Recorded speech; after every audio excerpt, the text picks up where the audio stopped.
Good afternoon. I'd like to take a moment, first of all, to introduce you to our beautiful panelists that we have today. To my immediate left is Jennifer Murray from the South Dakota Department of Human Services. Then we have Lacey Brown from the SDSU Extension Office. To her left is Christy Barber, who is a certified aging-in-place specialist. And finally, on the end, we have Jenny Schmidt, who is the Black Hills Advocate. Well, it's now time to turn what we know about aging in a little bit different direction. Much of the knowledge that we have from an earlier time when living beyond the 60s was rare. Today, we can experience many will thrive into their 60s, 70s, become centurions. And the question is, how do we want those age years to look? Or more importantly, how can we live past those years? Our panel discussion today is hopefully going to spark some possibilities for those years of your life and also help you learn some tips and tricks to plan for the unexpected. First of all, I'm going to ask each panelist to just give a brief introduction. Jennifer, will you start, please? Sure. Hi, again, my name is Jennifer Murray. I'm with the state, the Department of Human Services, the Division of Long-Term Services and Supports. Quite a mouthful, so you may be wondering what that means. But we serve individuals aged 60 and over, and also adults with disabilities aged 18 and over. So our goal is to provide connections, services, and supports to people to help them stay at home in their communities and prevent or delay any institutionalization or placement. My name is Lacey Brown. I am a gerontologist with SDSU Extension, and for the benefit of those who have never heard of gerontology, I study aging. As thrilling as that sounds, I personally think it's thrilling. Good afternoon. My name is Christy Barber, and I and my husband have just recently retired from running a business for the past 30 years. I'm also a certified aging-in-place specialist, and in that role, I do home audits for people who are thinking forward about wanting to stay in their homes for as long as they possibly can. Welcome, everybody. My name is Jenny Schmidt. I'm the founder and CEO of a company called Black Hills Advocate here in Rapid City. Black Hills Advocate serves seniors and vulnerable adults as they navigate aging, health issues, and all of the many questions that go along with that. All right, thank you. Our first question, I'm going to ask Lacey to address this one. What are the common misconceptions people have about aging, and how can we communicate more effectively our desires for the future regarding aging? How much time do I have to talk about the misconceptions about aging? I think we'll just say the primary misconception that is a barrier to us achieving our goals is that somebody else is aging. I can't tell you how many times when I tell people about my work, they're like, oh, I have a 90-year-old mother you could help. They're at least 65. So that's a misconception, is that aging is happening to somebody else. And I think one of the key ways to kind of help make aging better for all of us is to basically, when we talk about aging, talk about, as I age, as we age. So instead of talking about aging as if it's happening to somebody else, talk about it in our own context in life. Excellent point, Lacey. I just had a birthday recently, and my 13-year-old told me I'm now double nickels. Next time I'm double something, it's 66. Christy, how did your personal insight into the lives of people that you know influence the decisions that you've made? My father-in-law started our construction company back in the late 80s. My husband joined him shortly thereafter, and then I came on board. And my father-in-law, in the past 5 years, has had his health decline significantly. It's been a struggle watching him decline and how it is affecting our family. We've had close friends and close relatives that have passed away in the past several years. we recognized that we did not want to end up that way. My father-in-law worked up until the day he had a stroke, and then he was no longer able to work anymore. If he wouldn't have had his stroke, he would have kept on going. Bless his heart. He was a workaholic, and my husband followed in the same footsteps. And so to make this decision has been a real emotional one for me, especially. I know my husband is going through some things. The reason why is because our work defined who we were. And now we don't have that work, and we're treading on some different ground. And so watching all of these loved ones that we see go through all of these trials, we realized that we wanted to travel a different path. And so now we're in the midst of this whole life transition. Okay, thank you. Jenny, what can individuals do now to prepare for life in their 60s, 70s, 80s, and beyond? So I think I'm going to kind of piggyback on what Christy said. I think that one of the assumptions is that you're going to work hard and you're going to retire and life's going to be great. And so I deal with a lot of people who maybe didn't retire with a roadmap, and so I think that just like we have planned, and in many cases overplanned our work life and our, raising kids and participating in civic duties and pursuing our interests, we need to approach those retirement years with the same kind of planning. To retire without a plan is in some cases a plan to fail. I encounter lots of elderly people who are depressed, who are lonely, who are losing friends and family members around them, who maybe if they would have taken the time earlier on in life to really discern what retirement was going to look like in their 60s and 70s and 80s, and kind of ask themselves all of those what-if questions ahead of time, who might have made different choices. Maybe the choice to move into a senior living retirement situation a little bit sooner, who may have made choices to put some plans together from a pre-planning perspective. So I think a roadmap, retiring with a plan, and then also communicating those wishes. Lots of times we can have all these ideas and thoughts, but if we don't tell our kids, we don't tell the other stakeholders in our life what those plans are, then when we get to the precipice or we encounter health challenges, it's a big shock to everyone, and everyone is scrambling to find out what your wishes are. So I think a roadmap and communication are what I would say. Excellent. Jennifer, what can an individual person expect to pay for nursing care on average, and is there any help available to cover those? For nursing home care, well, that varies, but typically you can expect that cost to be a couple $100s per day. That is a hefty ticket. Some are, well, many are also much more than that. So I think the second part of your question was, is there help to pay for that? There is. Long-term care insurance can help pay for that, and there's lots of different types of long-term care insurance policies and plans. Some will pay a flat set amount, some will pay a percentage, some will also pay for care for you in your home as well, instead of a nursing home. I'm going to refer you to a website.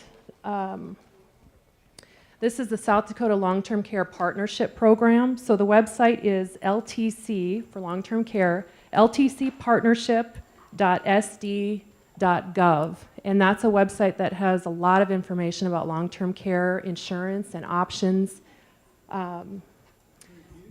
ltcpartnership.sd.gov, G-O-V.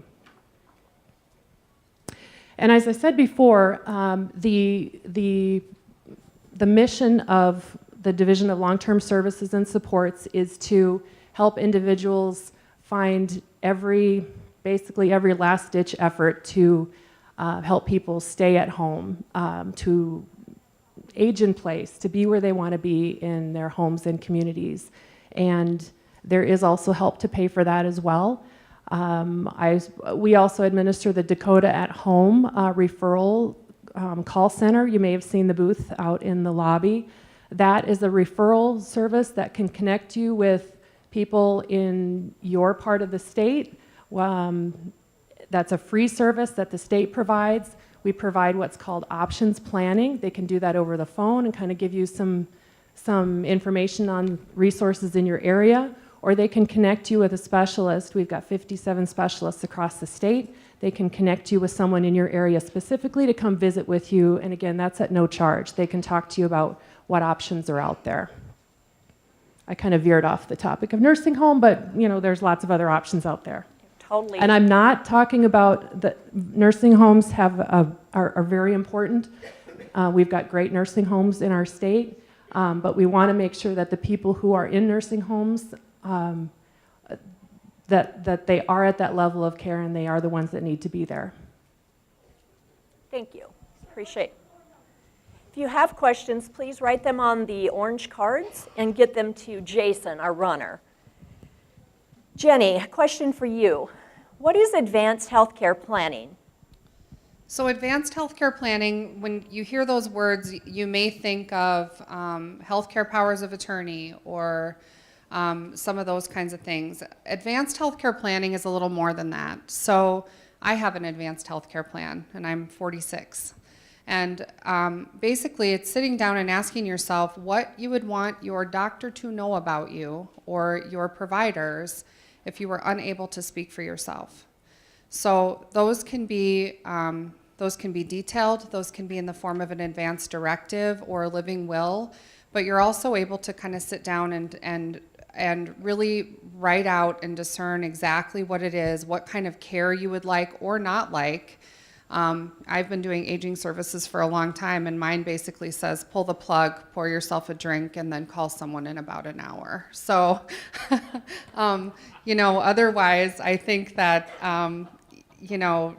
we run the risk. I've been in situations many times where I know that the person would not want any heroic measures, yet they have nothing in place to say that they don't want those things. And our EMS and medical providers are obligated to provide every life-saving measure possible unless we've directed it otherwise. In the state of South Dakota, the only thing that is recognized is a Comfort One bracelet. If you want more information about a Comfort One bracelet and you don't want any heroic measures to prolong your life, let's say you had a heart attack out in public or whatnot, that Comfort One bracelet, you have to be wearing it or they're going to perform CPR and take you to the emergency room. So, I think the advance directive piece, it's kind of funny, I got a call from an attorney associate of mine yesterday who said, I just want to run this by you. I'm doing a advance directive for someone, and they want me to put in the advance directive that the only clergy allowed to visit her in the hospital is a Lutheran minister because she doesn't want any of those other crazy religions trying to convert her. And can she put that in her advance directive? And my answer was yes, absolutely, put it in the advance directive. Because it is your advance directive, it is personal to you, and you are in the driver's seat of how you are cared for and how you exit this life. So empower yourself that way. Thank you. Lisa, you have a couple comments? Absolutely. Advanced healthcare planning is extremely near and dear to my heart because, like Jenny, I've seen how it can go wrong. So having that thought conversation with ourselves is extremely important. Writing that conversation down on paper and having that conversation with our family is all critical. Because unfortunately, if our family doesn't understand our wishes, things could go wrong. And beyond that, we have to make sure that person we identify to make decisions for us will essentially be willing to pull the plug. Sometimes a spouse can't do that, and that is very difficult. Another little fun thing, talking about the random stuff we can add, I'm working on getting my advance directive updated. I'm going to have a music playlist on mine, so that if I'm unconscious in the hospital, music is one of my greatest loves. They can play music that touches my heart and soul, even if I'm not there to talk. Thank you. Jennifer, describe a situation when moving to a care facility is really the best option and how a married couple can ensure that they go there together. Well, a move to a nursing home facility as the best option would be in that case when you are at that level of care that you need that advanced level of care. So how a husband and wife can ensure that they go together, that's pretty tricky for a nursing home unless you are both in that kind of that same condition and at that same level of care at the same time, and that's pretty rare and pretty tricky. So there are some communities that have some other options, kind of independent living and assisted living and nursing home, that might be an option for husband-wife couples to stay together. But in order for both of them to go into a nursing home at the same time, that's really quite difficult. Lacey? I wanted to touch on what level of care means. It's probably got a fancy definition, but essentially it's like how much care does a person require? Do we need a lot of help with those activities of daily living, such as bathing, hygiene, feeding? So that's really what that level of care is referring to. Somebody who just maybe needs help with meals, we could probably hire help in for that. But if somebody maybe has a feeding tube that needs to be cleaned or more complicated, they're probably going to need a higher level of care. So that's kind of what they're referring to. Thanks for that additional information. Lisa, can you tell me, is there a representative here today from Home Instead? Home Instead Senior Care? Yes, we have Home Instead here. Okay, thank you. She's waving. Waving, all right. That was a question from the floor. Oh. Christy, I hear how passionate you are about educating people and the choices that they have as they age, and so that they can stay in their own home. What suggestions can you give us today so that we can remain in our homes as we grow older? Being able to stay in your home is so important on so many different levels. It's a place that maybe you've lived there for most of your life, your married life. You've raised your children there, you know your neighbors, you know how to get there from here, you know how to get to other places from your home. So the ability to stay in your home is really, in my opinion, a well-being item. And so being able to stay in your home can range from simple ideas to super expensive. It just depends on what the areas that need attention in your home are and how much money you can spend or if you can find funding for it. So a couple of ideas that I would give you today. So falls are very important to try to stay away from. A fall can take you out of your home immediately, and so reducing the threat of falls is one good thing. I would try to do that in your bathrooms. Your bathrooms have slippery surfaces. They have sharp edges from your countertops. Some bathrooms are really small, so you're in a tight space. You have to get in and out of the bathtub if you don't have a low threshold bathtub. So I would put in grab bars in and around your bathtub area on all three sides of your shower walls. I would also consider putting grab bars around your toilet and on the back side of the toilet. If you don't have enough room between your toilet and your sink, they now make grab bars that you can attach to the floor securely and raise them up when you need to use them, and you can also put them back down. Grab bars have evolved so much in the past several years. They come in all colors and shapes. They are no longer institutional anymore. It's not like you're going into using the bathroom in the hospital. They can match the decor of your bathroom. So grab bars are a wonderful, wonderful thing. The second thing I would suggest is to improve the lighting in your homes. So we all have dark spaces in our homes. Light those up. With the economical ways to light dark spaces with solar night lights, it's just silly not to do it. When you go into the bathroom and you have your solar night light on, you turn you can see where you're going. When you turn the light on, the night light goes off, and when you leave, the night light comes back on. You can put it in a hallway that can help direct traffic to the bathroom in the middle of the night. I would put a night light at the base of my basement stairs if I have to go down there to do my laundry, and I would put it at the top of the stairs so that every time I'm traveling my stairs, I've got some type of light that I'm going to be able to see. So lighting is very important. The third thing that I would do would be to remove the clutter in your homes. You want to create clear pathways throughout your home so that you can reduce any type of tripping hazards. Get stuff off the floor, move your furniture so that you can visually see a clear path through your home and not have to worry about tripping over something in the middle of the night. So those are the top 3 things that I would suggest to you today. Thanks, Christy. Those are all great things that are simple to do and easy when you think about it.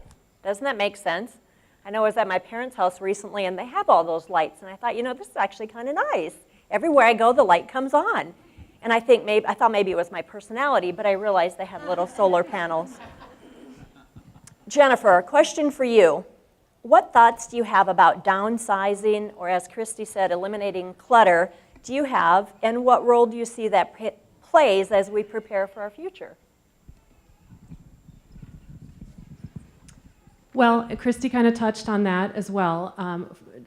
Immediately, removing the clutter as a fall risk is extremely helpful, and it sounds so easy and common sense, but that would be an immediate thing that you could do to reduce your risk. As far as downsizing, that's a tricky one because we all like our stuff, right? And we have spent many years accumulating all of our favorite things. So having those conversations with your family members, or whether it's your friends or family or children or parents, having those conversations now before it's an issue about our stuff is really important. What was the rest of the question? Now I'm kind of losing it here. The role it plays. Oh, the role it plays in the future. As you simplify things, it creates harmony in your life. It creates more of a sense of balance, and also helps your children and family members when you move to a different setting down the road. It helps them that they don't have to deal with it. I'm kind of stumbling over this really simple question, but to me, it's really common sense, Okay. but not so easy because we love our stuff. That is true. We want to hold on to them because one day we might just need it, use it, or want it again.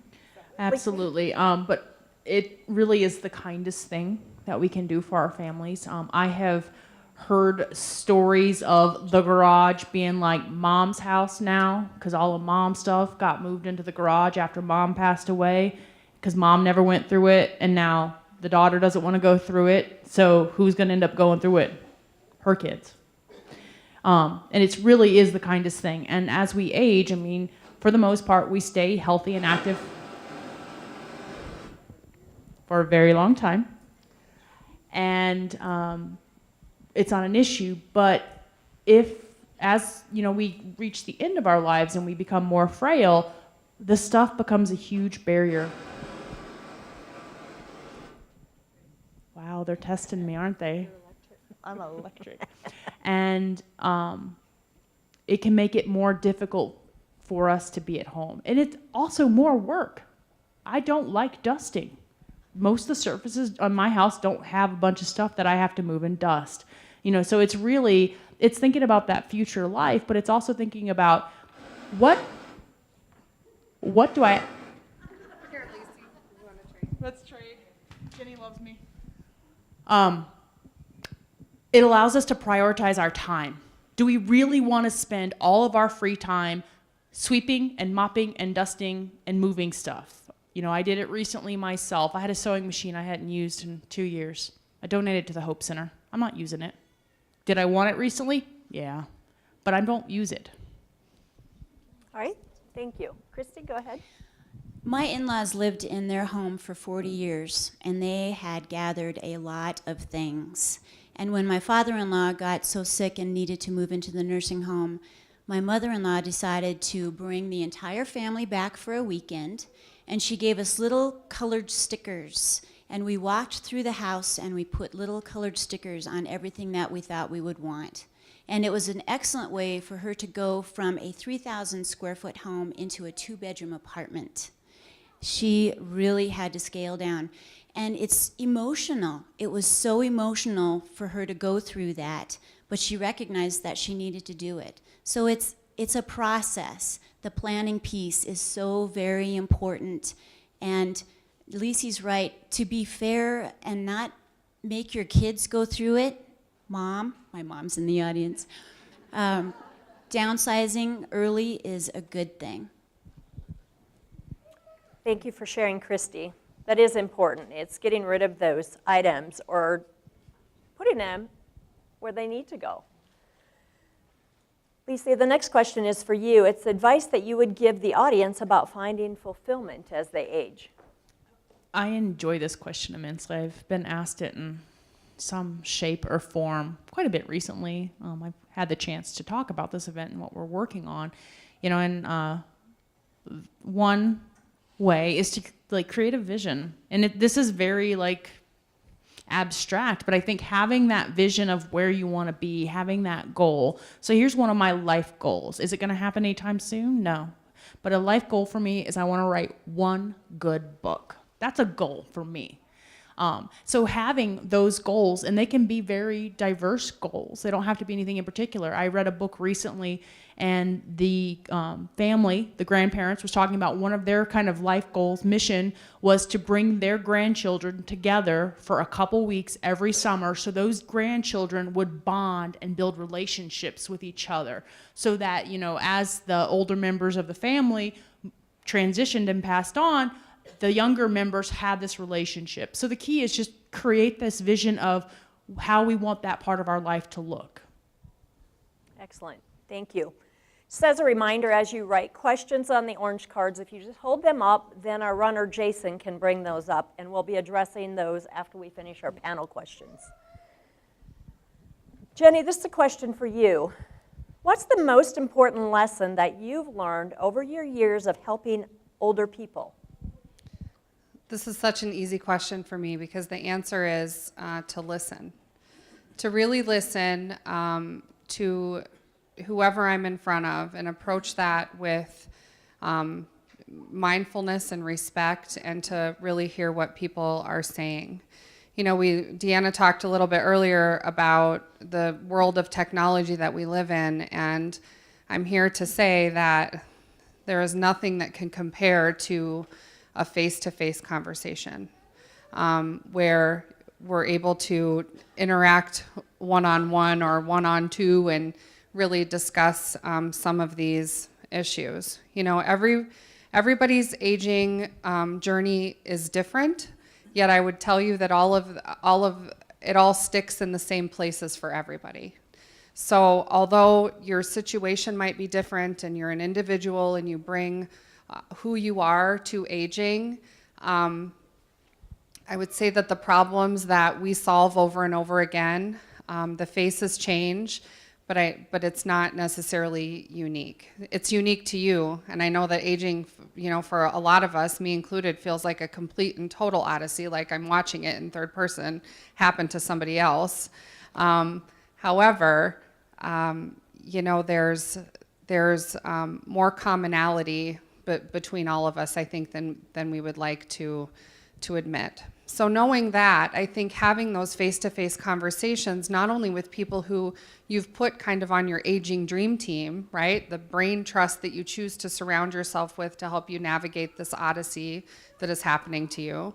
But also taking the opportunity to have those conversations with your children about what you want them to know about you and about your life and about this next phase and how you're feeling about it and what it looks like for you. And also, I think your friendships become super important. You know, your family is always going to be your family, but your friends are really the people that are going through it alongside of you and who are experiencing those same life challenges, health challenges, economic challenges, insurance questions, hospitalizations, you name it, that you are. So I think as we age, those friendships become even more critical to our overall wellness, to our well-being, and to our safety and security. Excellent, thank you. And you're right, sometimes those friendships, we are around those people more than even people that are our children or people in our bloodline. Jennifer, a question for you. How does the work that you do influence your own planning for the future for you and your family? Down to one mic. Knowing what's available for resources is tremendous. There are so many options to keep people at home. We've got some great home care companies that provide home health.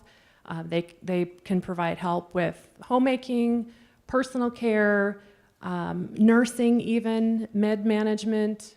There are assistive devices available. The state can help with some of those resources or with some of those services and resources. And again, I'm going to put my plug in for Dakota at Home. Call them and they can connect you. So knowing what's available is tremendous. There are so many options out there, even for assistive devices. The home medical companies that are in town, there's so much more than just walkers and wheelchairs. There are so many just amazing devices out there. There's assistive technology available now. Lots of options to help people stay in their homes. So for me personally, how it's affected my family, I have taken that step to have those difficult conversations with my parents, my in-laws, because if you do it before you need to, it's much easier than when you have to. That level of stress adds a whole different dynamic if you wait to have those conversations. Another visual aid I have. This is just a simple record of important documents, and it's just a form. There's nothing special about it, but it's kind of a checklist of all of your insurance policies, titles. You can fill this out and just have it in one place. I have some up here. We have some at the Dakota at Home booth. Even something as simple as writing down where you have a safety deposit box for your family. You're welcome. For your family to have that information, or even just for you to have it. If sometimes one spouse knows all that information and the other one doesn't, and sometimes the one that knows all of that information all of a sudden isn't able to tell that other spouse where that is. So have those conversations, make the plan. I think that's kind of our theme today.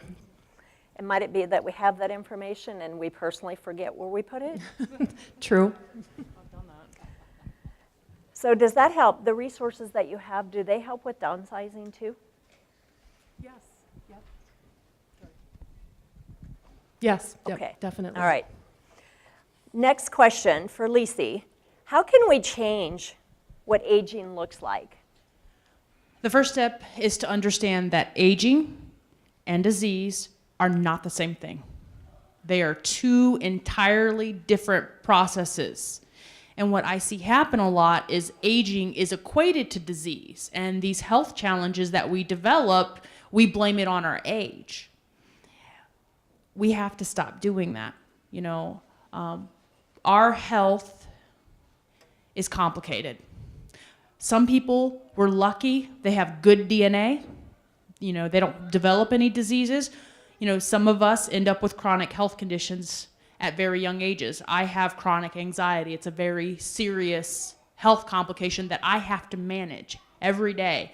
So that's kind of one of those most important things is we have to understand that health, the exercise, the nutrition, the stress management, the sleep, all those different things that people are telling us, that is how we age well. They're deeply connected. There's They're different processes, but they're related. So that is step one, is prioritize health. And I know it's overwhelming. I know it's hard because they're telling us 20 different things that we need to do to be healthy. Make small goals. Maybe you decide, I'm going to eat one salad every day. Maybe you make that your goal. And once you master that, then you add something else. But just create those small health and wellness goals for yourself to help improve how we experience aging. Thank you. Those are some great tips. I appreciate how simplified you made that and easy to understand. Isn't it simpler when you start with just one key thing? A few questions from the audience I'd just like to address. Someone talked about a Comfort One bracelet. Can you tell us, Jenny, where we get those? The Comfort One bracelet. Oh, you can get them from your physician. I'm trying to think of the office that administers it, where we send them. But you can get them from your physician's offices. They have that application, the paperwork there. My recommendation to you is it's a triplicate form. You'll send it into the state with a small fee to get the bracelet, and then tape that yellow copy that you get to keep to your refrigerator. So if you're at home and a medical event happens, as soon as those paramedics walk in the door, generally they're walking past your kitchen. So I've found that a good spot to keep it is on the fridge. Lisa, you had a comment as well. Same is true for your advanced healthcare directives. Stick those on your fridge, write advanced directives really big, because EMS, if they're there and they see that, they will take it with them. Another tip on advanced directives, file them anywhere you receive healthcare. One more thing I'd like to add, and this is for people who are caring for someone at home who is vulnerable, spouse with dementia, whatever. I'm going to give you one of my tips. Is they now sell road ID bands. So they were originally made for runners. I usually have it on my Apple Watch, but I don't have it on today. And it's a band that has some medical information. So on that, if you're a caregiver for someone with dementia, absolutely order one of those ID bands and says on there that you have a spouse with dementia or someone that requires care at home, and it will allow you to list an emergency contact and telephone number of someone to call. So I think that's super important. If you're out and about, you go to run a quick errand, you get in a car accident, 100 things could happen, and you have someone at home that can't be left for a very long period of time, super important that they get some supervision and help that they need and necessary medication, because it could be hours or even days before someone figures that out and puts the pieces together. All right. These questions I'm just going to ask whoever feels the best qualified to answer this, if you would. What's the best way to help an aging friend who doesn't think they need help? I had a feeling that one was coming my way. So, I always say that the best way is through the conversation. So it's to befriend that person. Just because you're coming over to check on someone doesn't mean you have to knock on the door and say, "Hi, my name is Jenny. I'm here to check on your wellness today." It's like, "Hey, I was just in the neighborhood. I was stopping by. I'm just here to see how things are going." A lot of times people can be resistant to change because they fear it. Nobody wants to, I have lots of clients who are like, they're going to carry me out of this house feet first, and that is that. I am never moving from this place. Okay, well, maybe it starts with a conversation about how we can make that happen. Maybe if that's the thing that they value and that's the most important thing, then how do we look at the resources that are available through home care agencies like Home Instead or long-term care services and support, or all of these other options? How do we kind of create and build those services around the person so that we can respect their wishes? Nobody likes to be told what to do. Another tactic I use a lot is I had a friend, and then I kind of mirror the situation, telling them about someone else that I've encountered and what they did. But I think always just trying to keep those doors of communication open, and then maybe reaching out to some of those resources on your own to find out how you can get some interventions to that person. Another thing that I always say is that we have choices. We can either choose to put a plan together to support us in the situation we're in and the needs that we have, or we can react to a bad thing that happens. So we can choose to like add maybe some home care services. We can maybe sign up for Meals on Wheels so that we're getting a nutritious meal once a day, or we can wait until we're malnourished and we are weak and we have a fall, and then at that point we go to the hospital and then we're funneled to a nursing care facility to do some rehab, and it might be a big what if whether or not we get to return home or not. So I always say, you know, independence, you know, we all want to be in the driver's seat, but we also need to be in the driver's seat of putting a plan in place that's going to enable us to stay in the situation we want to be in. Lacey, would you add a comment? One thing I think is really important for us to do is to embrace that we're mortal, embrace that we're weak, embrace that one day we will need help. There ain't a person here today that made it to where they are right now without some sort of help. And acknowledging that is a really good first step to say, okay, who's going to mow the lawn? Who's going to shovel the snow? How are all these things going to happen? Home ownership, living in a home, not even ownership, just living in a home entails a lot of different maintenance. And somebody has to do that when we cannot do it for ourselves. So we have to think about how we want to do that. Excellent.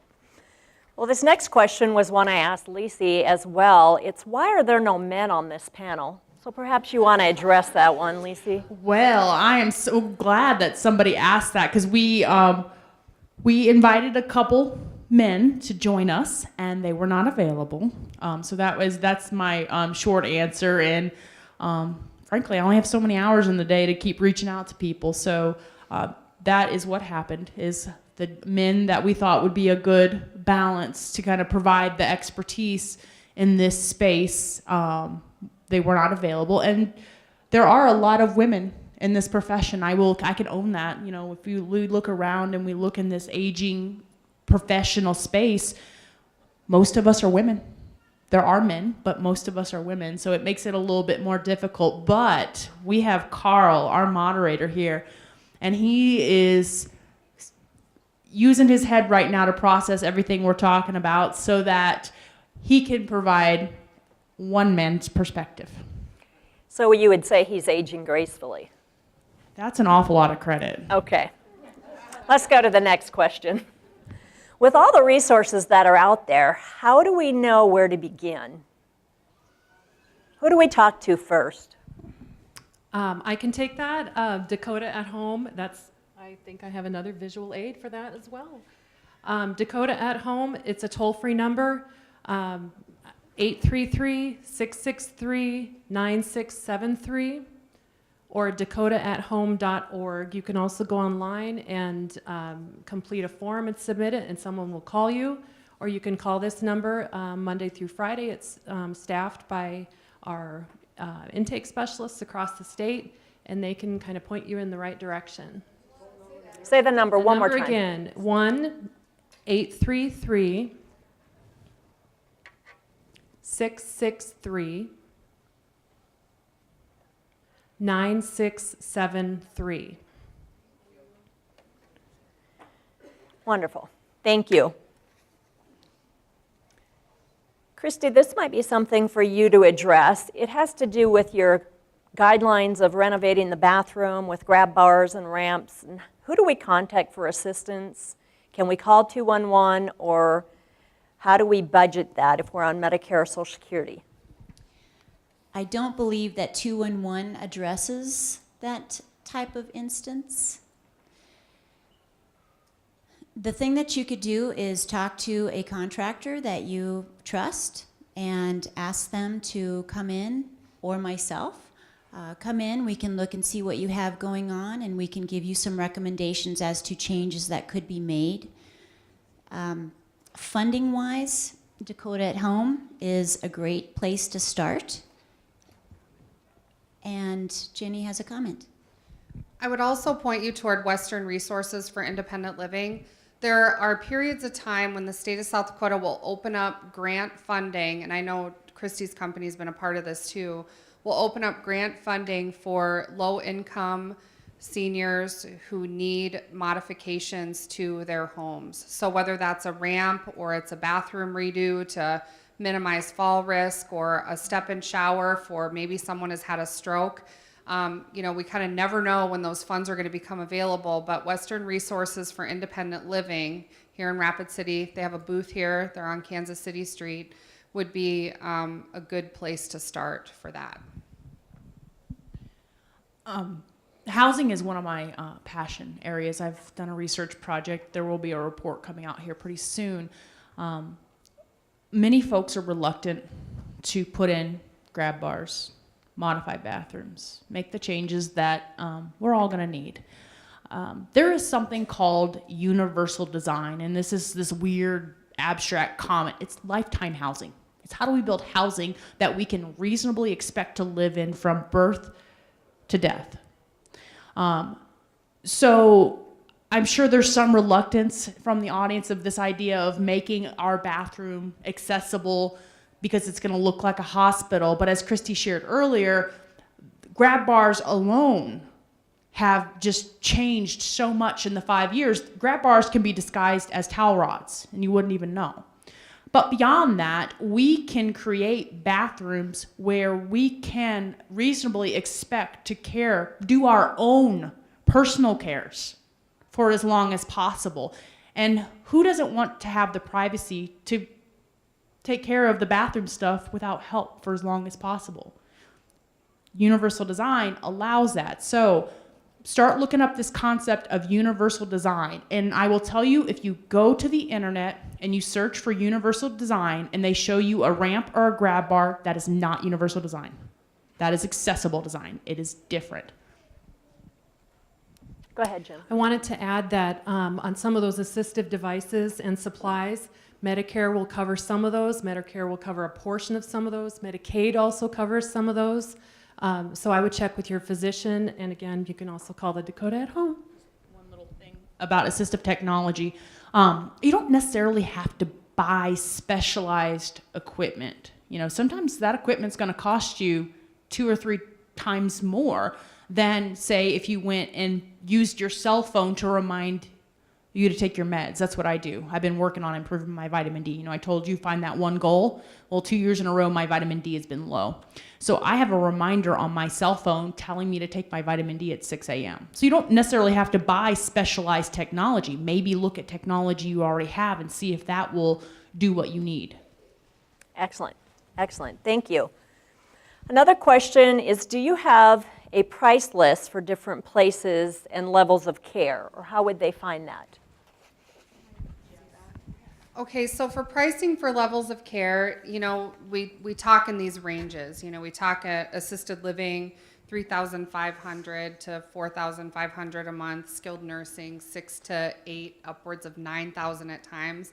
The reason why the pricing is that way is because it's based on your level of care. So within the level of care, there's different levels that are assigned that cost different amounts. So in assisted living, for example, there's 6 different levels of care. In skilled nursing, there's different levels of care. So it's really kind of impossible to figure out what exactly your need is going to be at the specific time, when you're assessed that level of care charge. Generally, when you admit to an assisted living or skilled nursing facility, you're charged the highest rate at the highest level of care for the first month, and then they'll evaluate you during that first month, and then they'll adjust it, and you'll get a credit back if you end up falling into one of those lower levels. So that's why it's a range and not an exact price. Okay. In-home services are also an option. They too have a range, but the thing is, many people do not need 24-hour care. They need help with laundry. They need help maybe cooking meals. Maybe they need help getting started in the day. So you can hire, Home Instead, State Home Care, one of the different home care agencies to do those things for you. And, I'm just going to give you a range of 20 to 30, depending on how much you need. So, and per hour, yes, per hour, thank you. So if a person only needs, say, 10 hours a week, that's a lot different cost than a person who would go into an assisted living. So it's just, it really takes us looking at ourselves, looking at our home. Could our home reasonably be a place where, I mean, almost you have to think, could our home be a hospital? It doesn't have to look like a hospital, but could it? If it could not, then we have to think about that assisted living option, or, you know, a continuing care retirement community, or all the different language, because there's this whole continuum of housing. Thank you. Earlier we talked about downsizing and how you can do that, and I think this might play into this question. How can a woman who's 95 years old, how can you help her decide if she should stay in her home or go to a facility? She's overwhelmed by all of the stuff that she has because she's lived in her home for 61 years. Okay, so this is a great question. Like, how do you decide? And the answer is you don't. Their doctor decides. So, you know, we have to let people kind of fulfill the role that they're meant for. And so when you go to your primary care physician with these questions about what level of care do you belong in, they have a scientific and very like a concrete way of deciding what that level of care is or should be. So I would say, nobody's really able to diagnose that or to put someone like you belong in assisted living. The only person that you should be listening to is your own personal physician when determining level of care. Lacey? And that whole sense of being overwhelmed, we often have good intentions and we just don't follow through, and then we find ourselves facing this, big process of downsizing when, we don't want to. Thank you. We don't want to. We don't want to. I mean, facing end of life is very hard. There's no getting around that. And, when we reach 95, and we are facing the end of our lives, going through all of that stuff, I can guarantee you it's going to bring the emotions back. You're going to remember your brother. You're going to remember your mother. You're going to remember these people, because the stuff that we have is how we remember people. So I would recommend enlisting help to go through that process. I recommend breaking it into parts. So maybe you start with one room, or if one room's too much, you start with one box. And you create a process to start going through it, because I can assure you those memories will bubble up, and you have earned the time to process them. So give yourself that time. Thank you. Excellent tips. Christy, would you share the name of your company and the phone number? The name of my company is Glen, Barber and Associates. We are general contractors. Like I said before, we have downsized to just my husband and I, but we are still in business. We will do projects based on needs, basically. Our phone number is 605-381-6677. That's my personal mobile phone number. And please give me a call if you need me. Say the number again. 605-381-6677. Thank you, Christy. We might have covered part of this, but let's just go over this one more time. Does Medicare or Medicaid pay for any of the services from independent to assisted living to nursing home? I'll start, and then if I miss something. Okay. So depending on income, Medicaid may offer help. And there's different helps, and I'll pass it over. Medicare is not used for long-term care. Medicare is solely health insurance. So just because we have Medicare does not mean we have long-term care insurance. We have to go investigate that. Medicaid, I'm going to pass this to Jennifer because she's going to have the more details. Medicaid can cover part of your nursing home stay, assisted living, room and board. And also your in-home services. So that's a home health agency to come and help provide supports with, like I said before, personal care, help you with a shower, homemaking, meal prep, nursing, med management. We talked a little bit about being independent, and we've had lots of discussions about the word independent versus autonomous. And while we do want to be independent at home, you can also remain in your home successfully and not be independent. You can be dependent on someone to help provide you care in your home, but you are autonomous, still making your own decisions, still in charge. You're the king or queen of your household still. Did you have something you want to add? I'm good. All right, we are just to our final minute, so I'm just going to ask each of our panelists if there's anything that you'd like to share for our listening audience or those present, or how they can visit you and where they'll find you today for the rest of the conference. Go ahead, Jennifer. I'm sorry, say it again. Where they'll find you, or what? Oh. Any closing comment you want to share? Comments. The Dakota at Home booth is out in the lobby. It's the booth with the little baby, the little therapy baby, I call her. Shannon and Dan are there and can answer your questions. I'll be out there for a while as well. You can also come talk to me afterwards, and I can give you some additional information if you need it. Oh, what will the gerontologist say? Aging is good. Aging, that passage of time, allows us to go through that psychological process where we can develop wisdom, and we can come to terms with our mortality and the fact that our time on this earth is limited. So recognizing that there is positive in aging. Are there challenges? By all means. I'm not trying to be Pollyanna. But we have to recognize both the good and the bad as we experience aging. My whole premise here today is I want you all to recognize that you have choices that you can make as to how you want to age and what it looks like, and to have respect and dignity and honor in doing so. And so please consider that. Please think about that. We all have choices to make. Planning is so very, very important. And thanks for being here. I heard a quote that says, aging is a privilege denied to many. And so I think that aging is a blessing. I certainly, I appreciate my elders and all that they have given me in the way of their wisdom and their humor and sharing their gifts. So I would say that we need to embrace our aging and kind of be where we are.